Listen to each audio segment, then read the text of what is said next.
It started out like any ordinary weekend get-together.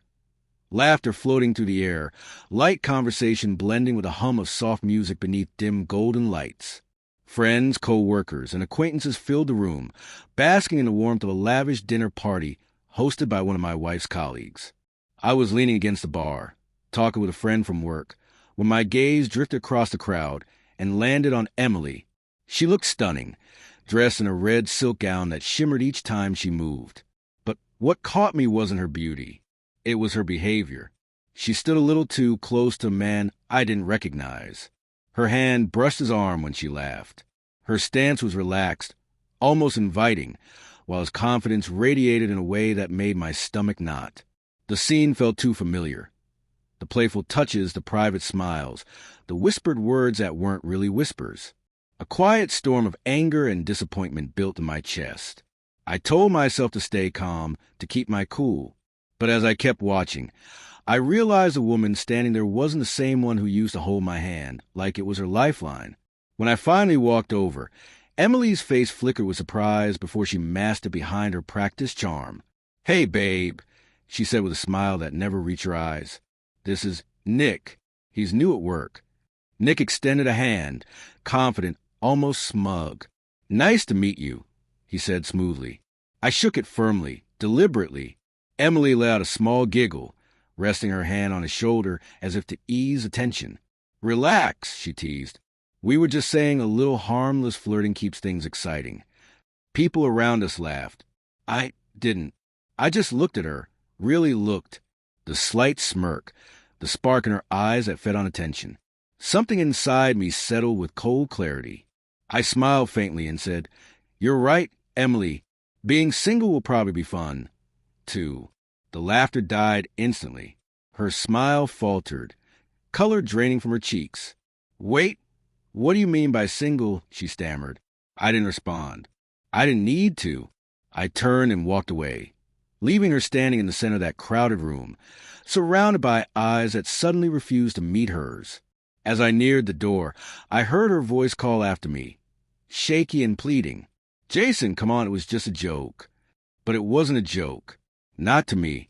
It was the last crack in something that had been breaking for a long time. When we got home, the silence between us was heavier than any argument we'd ever had. She tried to brush it off, tossing her purse onto the couch. "You're really upset about that?" I was just being friendly. I looked at her calmly, exhaustion replacing anger. "Friendly is saying hello, Emily. What you did was disrespectful." Her smirk faltered. "Oh, come on. You're overreacting." I gave a quiet laugh and shook my head. "No, I'm finally reacting. There's a difference." I walked to the bedroom and began packing a suitcase. Panic quickly replaced her defiance. "You can't be serious. You're leaving over a harmless joke." I zipped the bag shut and met her eyes. "You said flirting was harmless fun.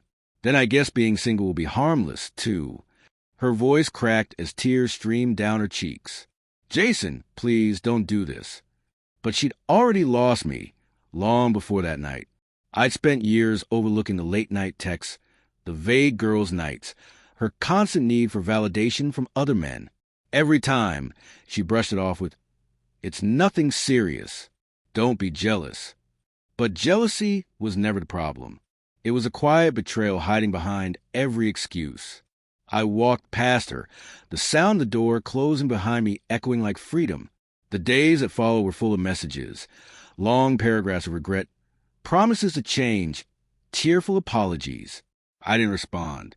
Every word felt recycled, rehearsed lines from a story I no longer want to play a role in. She didn't miss me. She missed knowing I'd always come back. The truth was, she'd stopped respecting me long before that dinner party. That night just made it impossible to keep pretending. Weeks later, a mutual friend mentioned she wasn't herself anymore. "She barely talks to anyone," he said. "Keeps asking if you're really gone for good." I told him the truth. I was. Because once you see your partner laugh with another man the way she used to laugh with you, something inside you breaks.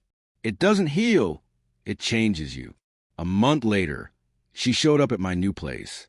Her face pale, eyes red from crying. "Jason, please," she whispered. I was stupid.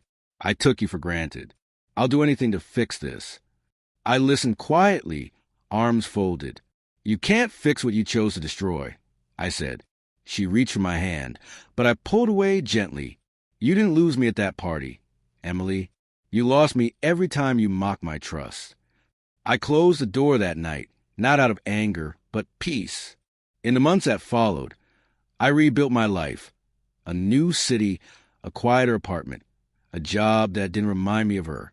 Sometimes I think back to that night, to the way her laughter died when I said those words.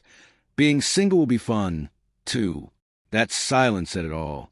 Now, when people ask what happened between us, I don't explain. I just smile and say, she thought flirting was harmless fun. I thought self-respect was, too. And choosing it was the best decision I ever made.